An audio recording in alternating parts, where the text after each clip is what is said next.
Up. It might just be us, but it'll archive. Okay.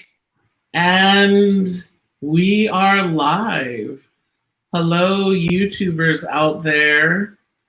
My name is Holly Hagans, co founder of Geekettes, a women in tech organization built to empower future technologists and innovators within the tech space. I'm here today with a special guest, Lisa Tagliaferri, who is our not only a expert within the developer education space and the tech world slash open source queen, as I refer to her a lot, lovingly, but also our New York City ambassador. And we're here to just chat really quick with everybody about open source and Lisa's journey into tech, and to see if there's any questions and all that good stuff for those out there. We know it's the middle of the day for many, closing out the evening, people hungry for the night, but at least wanted to have this quick chat with Lisa to talk about our upcoming event on Thursday, to share more about open source. So I'll get right into it. Lisa, you've had, I guess, not the most traditional journey within to get to work within the tech industry. I would love to hear from you, like what your goals and aspirations were starting off in academia, and what that pivot looked like for you. Yeah, so I came into the tech industry while I was completing my PhD. My background is in digital humanities and medieval literature. So I know that it's often seen as like a strange path, but what was really interesting that was happening in the 14th century in Italy was a lot of community building and a lot of a shift to vernacular language from a Latinate past. So during the 14th century, when you have people like Dante, Petrarca, Boccaccio, you see this big shift in language and who's able to access knowledge production. Um, and then you start to have more women who are able to participate in knowledge production as well. So I like to think about my whole trajectory is about who is able to access tools and who is able to participate in information sharing and knowledge sharing. So that's kind of how I started to get interested in open source and tech industry in general. Things like books we don't think of as technology so much, but they're definitely one of the great pieces of technology that still persists today. A great place to store knowledge, and now we store knowledge in all kinds of different ways. So that's kind of how I got interested in open source and got involved in technology. My dissertation research does use programming to look at 14th century texts. So that's the short spiel. You're muted, Holly. That's like the typical you're muted. Are you there? Are you there? Yeah, we're here. That's like everyone's calls these days. So why Geekettes, Lisa? Why is working with women in tech important to you? Yeah, so I think that the more people that are involved in technology, the better technology will be, and it will serve more people. Right now, if you look at gender and diversity in the tech industry, the data is not representative of all the people who are consuming technology. So if you want to have the best technology for end users, then you want to have more people creating that technology, making sure that there are not oversights, making sure that it's serving end users. Like you see this, if there's things like accessibility, like unconscious bias, they get written into the algorithms, the data structures of the tech that, software as well as hardware. So if you're not having full user testing, if you're not having people who are building software that serves everyone, then you're not going to have great software. And Geekettes, I think, is a great initiative to start to bring more women into tech and, women writ largely as well. Yeah, I mean, ultimately, exactly what you said, where there's so much, not only controversy, but critique around it's like, who is building this software and who is it actually serving, and little things that you miss. So, like, why diversity is important, especially with this global reach, with the pandemic, where it's like a moment like this, normally we would be like in an office in New York, and having those regional capacities. But now it's like, there's people all the way, in Berlin watching this right now. So that's amazing to hear. Um, I mean, so for what does that mean for the larger community as you look forward, and thinking about how we can use open source technologies, for the future? Yeah, so open source is one of these places where there's way less diversity even compared to major tech companies.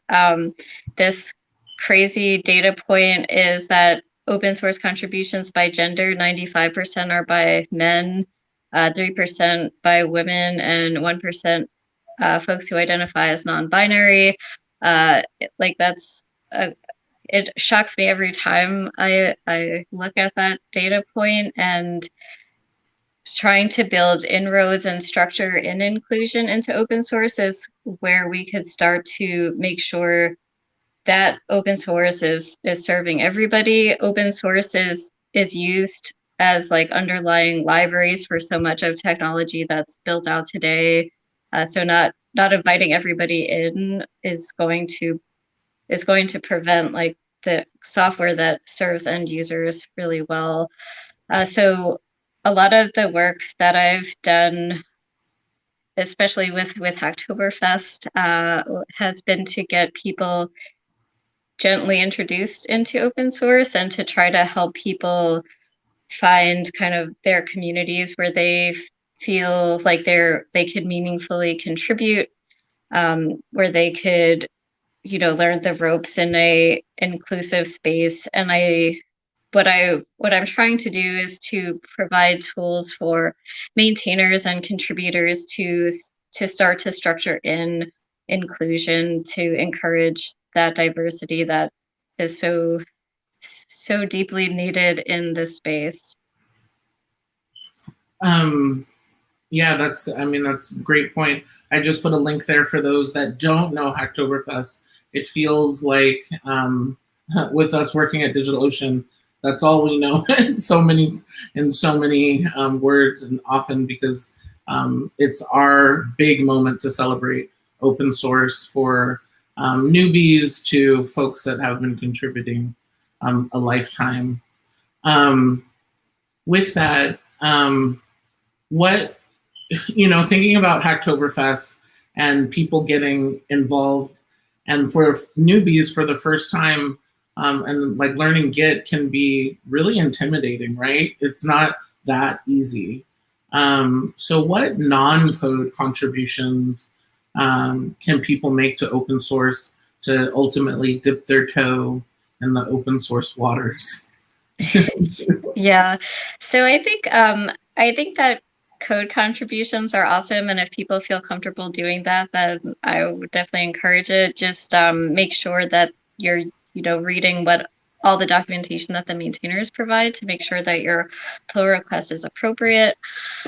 For folks who maybe aren't developers or who want to just start to try out, or if they think that their skills are more in like a different area, then, you know, documentation of all different kinds are so useful to open source. So whether it's, you know, the pull request template, if it's not clear, like opening a pull request on that, providing tutorials for end users is so useful. People could make video tutorials as well with, you know, screencasts. There was a great repo in a Hacktoberfest past where people were inviting in like logos from designers for different open source projects. And I think that's a great way to contribute to open source. Like software is not built just by software developers. So we need all kinds of people in that space. So there's just all different kinds of ways that people can contribute.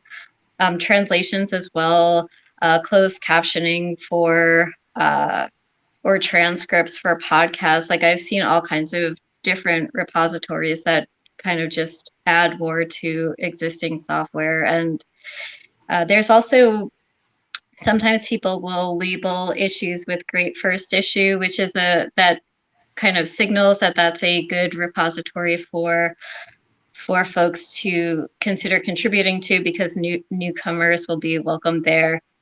And if I could plug, I don't know if Holly, if you have Lynn Mulgero's great video for how to contribute to open source. She shows you everything for how to set up Git and how to make your first pull request.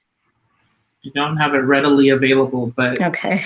We'll follow up in the notes with that for sure.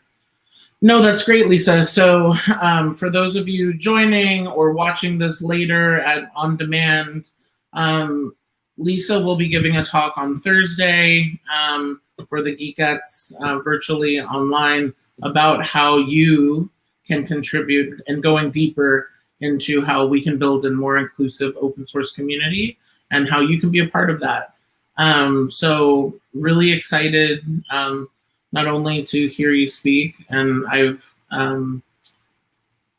excited to hear you speak, but also for the community to hear all the great things that you have to say, and also for the community to get involved. So, yeah, what else, Lisa? Anything else? Let me drop the RSVP link here. It will be closed off to Geekettes. So there will be, you have to RSVP to get your private link, but wanted to say hey to the world out there in YouTube live land. It's always kind of fun. Please RSVP here on the Eventbrite, and we will see you there. Again, for those that are just joining and do not know what Geekettes are, we're a global community of women in tech, reaching the future technologists, current and innovators in the space. We have hubs all over the world. So after the pandemic, we'll go back to seeing each other in person, but kind of awesome that we get to build our virtual community in this space as well. So in addition to Lisa's talk on Thursday, we'll have next week, we'll be on Clubhouse. So join a talk on product management and what the current state of women in tech looks like. Some numbers that are baffling.